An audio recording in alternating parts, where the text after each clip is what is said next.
We're following breaking news right now. Just moments ago, we learned a Prince George's County grand jury indicted a woman involved in a crash that killed 3 former Wise High School football players last year, including one player who was just drafted by the Minnesota Vikings. News 4's Darcy Spencer is live tonight outside the Prince George's County Courthouse with the very latest on this story. Darcy, what have you learned?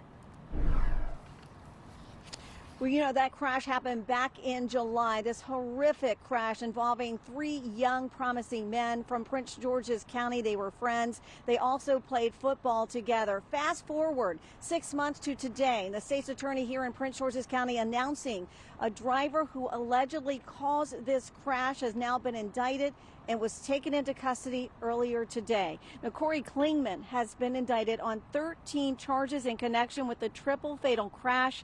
Again, that happened back in July here in Prince George's County. Those charges include gross negligence and criminally negligent vehicular manslaughter, as well as DUI. Now, prosecutors say she was driving under the influence at the time.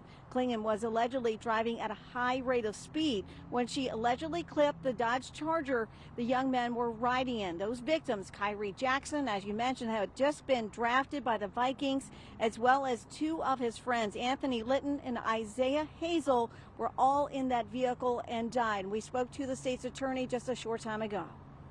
These were the young men who were getting it right, and their families had invested so much in them.